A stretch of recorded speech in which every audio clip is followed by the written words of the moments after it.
Let's talk about Matt Mason. Why Matt Mason?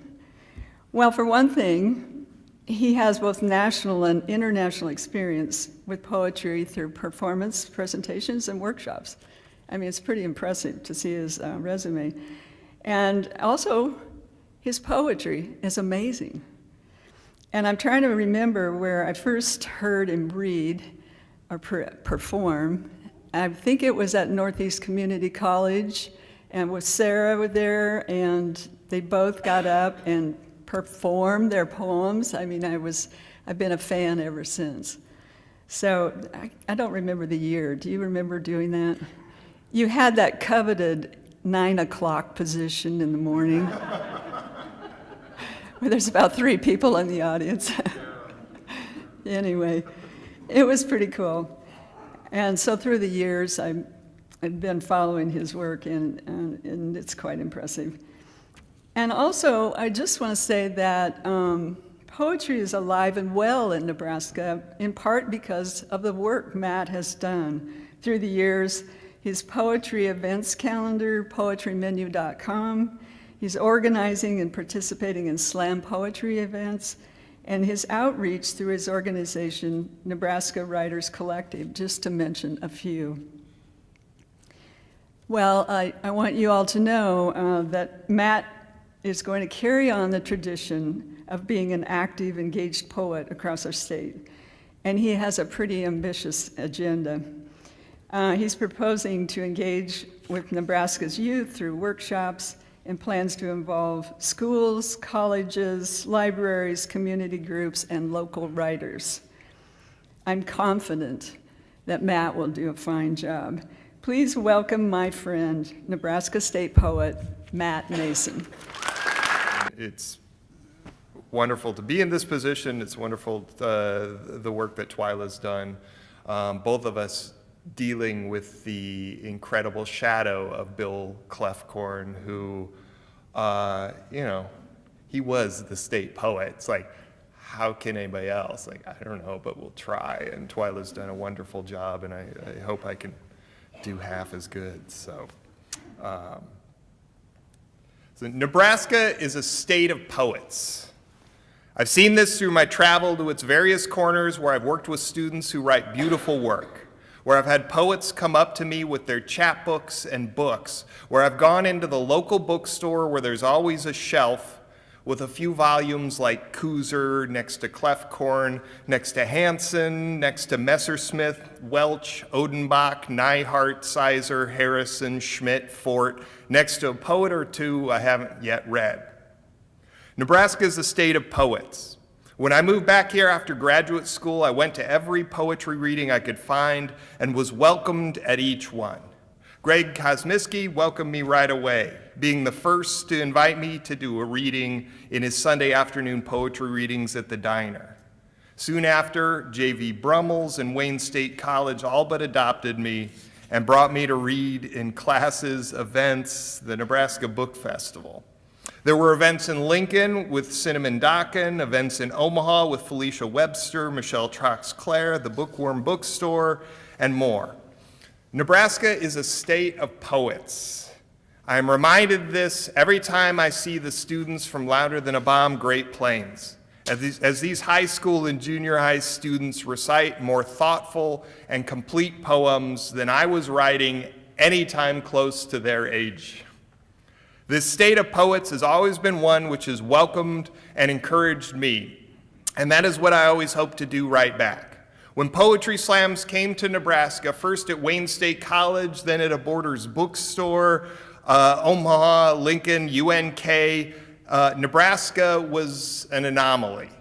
When poetry slam events started around the country, many established institutions and critics met it with fierce resistance, leading to animosity between academia and the slam, but not here. As I started a poetry slam and participated in poetry slam events, I found that Nebraska institutions welcomed not just me, but poets of all different styles and traditions. I remember being in the audience when Ted Kooser was asked at an event at the Omaha Press Club about events like poetry slams and cowboy poetry gatherings. and he had nothing but praise for these ways of bringing audiences to poetry. So to be named State Poet of Nebraska is more than an honor. This is my home, my state, one with a tradition of work and of welcome. The state whose motto comes to us from the trial of Ponca Chief Standing Bear, equality before the law. And we, my state, my poets, let's strive to use what power, what privilege, what degrees, what credentials, what credits we have, and make this truer than it was the day previous by reaching from whatever height we may find ourselves at and helping one another up. This is the tradition which has supported me, and this is the tradition I am grateful for and will work to continue and to expand. With that, I want to thank, first off, my wife, Sarah. We've got two fantastic daughters, and Sarah, when we had these daughters, she took time up from her career to really help them to become as wonderful as they are. And it's, that's never an easy thing for anybody to do, a partner in a relationship, and I'm so grateful for all that she has done for me while continuing to be doing tremendous work. Because, I'm the Nebraska State Poet, so it's like, oh, is that making the best poet in Nebraska? No, it makes him maybe the second best poet in his house. But I'll do what I can. So thank you, Sarah. I also, of course, want to thank Twyla for, doing the work these last 5 years and being a great supporter of me for a long time. Very grateful for all you do to keep poetry alive in Nebraska. Now, for the first time ever, we have 2 state poets. So I think, double up Nebraska. And also, of course, Rod with the Nebraska Library Commission, with the Nebraska Arts Council, Humanities Nebraska. These are wonderful organizations which everyone should be supporting. They help literacy and poetry really survive and expand in Nebraska. They're doing amazing work, and we're grateful. And with that,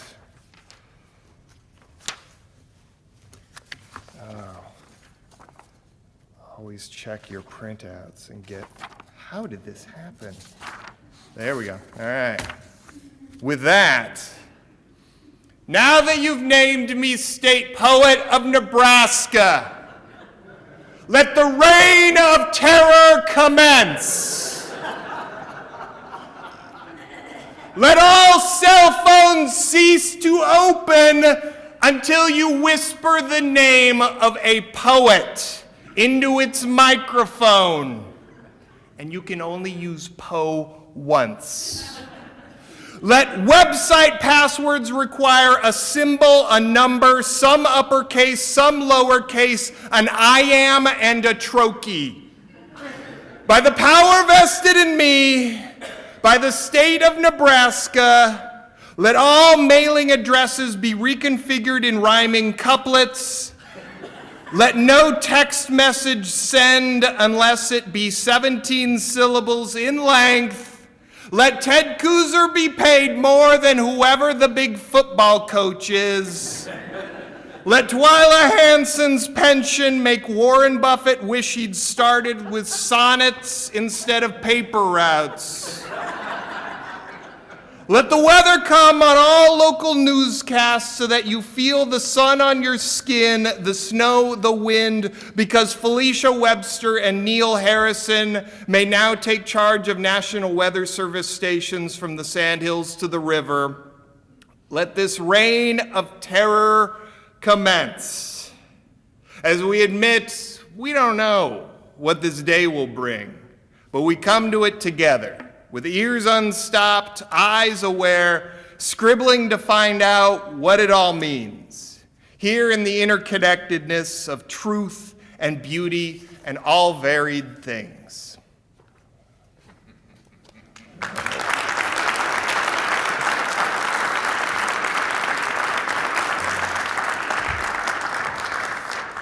And I want to read a couple poems from my parents who are not here. My dad passed away back in 1990, and I really wish he could be here. I'm wearing a pair of his socks, but otherwise, I would love to see their reactions to something like this. They were huge supporters of everything me and my brothers and sisters, 2 sisters in the room, but huge supporters of whatever we did, even though most of us went on to become artists of some sort or another. They were wonderful. So this is for my dad. It's called The Story of Ferdinand the Bull. Dad would come home after too long at work, and I'd sit on his lap to hear the story of Ferdinand the Bull every night. Him handing me the red book until I knew every word, couldn't read, just recite along with drawings of a gentle bull, frustrated matadors, the all-important bee, and flowers. Flowers in meadows and flowers thrown by the Spanish ladies. Its lesson really about not being what you're born into, but what you're born to be. Even if that means not caring about the capes they wave in your face or the spears they cut into your shoulders. And Dad, wonderful Dad, came home after too long at work and read to me the same story every night until I knew every word, couldn't read, just recite. And this poem for my mom. This poem's called Clippings. When you appear in the paper, you buy a copy, mail it or carry it to your mom because she always reacts, whether it's a college newspaper with a photo of you standing next to 40 boxes of Pop-Tarts or a World Herald article about a book you wrote. It's what you've learned to do in your life. If you mail it, the next time you call, she'll talk about it, laugh if it's a funny story, be impressed when it's some accomplishment. And you love this feeling, your mom and her delight. After she died, there were envelopes of clippings with all she left behind. Articles you wrote, events you were part of, small squares of black ink on graying paper, or long strips cut out, magazines they're whole. Some you remember, some you have to look through, not sure where your name might be. This one, in yesterday's paper, you know it would make her day. There's an article about you, wedged next to a barbecue review. You stop by a grocery store, buy a copy, sit with it in the car, not sure where to take it.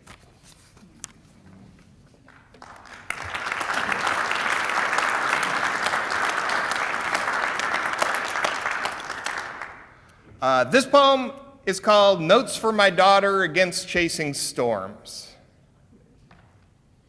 Tornadoes swing through like a kid playing hopscotch, rip one house to splinters, leave the neighbors untouched, up and down, here and there.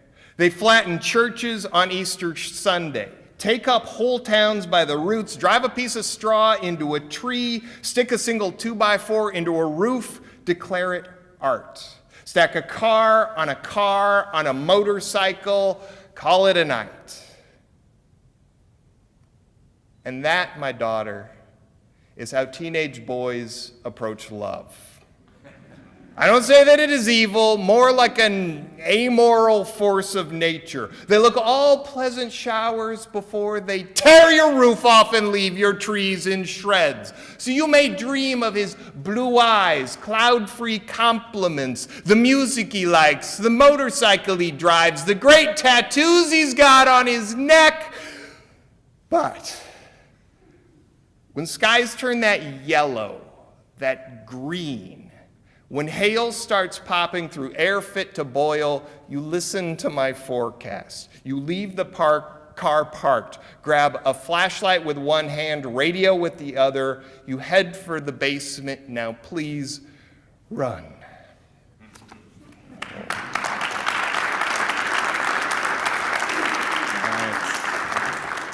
And one more poem. This is an old one. I think I remember first reading it at a open mic at a coffee shop at the book festival in Grand Island about forever ago. It's called Flipping Channels Between the Two Televised Football Games on a Sunday Afternoon. Now stop. Imagine the universe, green-sunned planet or whatever, where this is poetry. Where Monday morning papers put a poet, mouth open, arm rising on the front page, and in its own section there are statistical landscapes ranking metaphors and similes. Top 10 rundowns of the season's best opening and closing lines, investigative articles on the billions of hours of lost office productivity due to online fantasy poet leagues. There's a big burly man in a headset somewhere, weeping and waving his hands about Grace Bauer, before 4 sportscasters in matching tweed blazers slap each other on the back and stage an analytical replay of an Emily Dickinson stanza, with unseen markers drawing arrows and lines across the screen. Good God, give us Las Vegas betting on Twyla Hansen and John G. Neihardt. Give us cable channels full of trumpet soundtrack documentaries and gravel-throated narration over film of Robert Frost. His pages blowing away at that auspicious presidential inauguration. He stands lost as a gray leaf until he raises his head and the trumpets swell. And he shows us how he is Robert, America's poet, Frost. Things like that. Where Ted Kooser runs for governor of Nebraska. Where Stacey Waite and Kwame Dawes spend years in the Senate, where there are injury report websites that mainly mention sore throats, laryngitis, and cramped hands, where Sarah McKinstry Brown is on the American Express commercials, Steve Langen is on the Wheaties box, every school kid wants to write with the new ink Kloefkorn pen, and you can see William Carlos Williams' shorts on eBay for more money than you'd earn in a year. Man, woman, and child, wouldn't that just knock him into the aisles? That's the world I see. For an instant, as a crumple of bodies on Channel 3 smears one another into the greenest grass. 2 minutes to go. Our team down by 1 million. I put pen to paper and play this to win.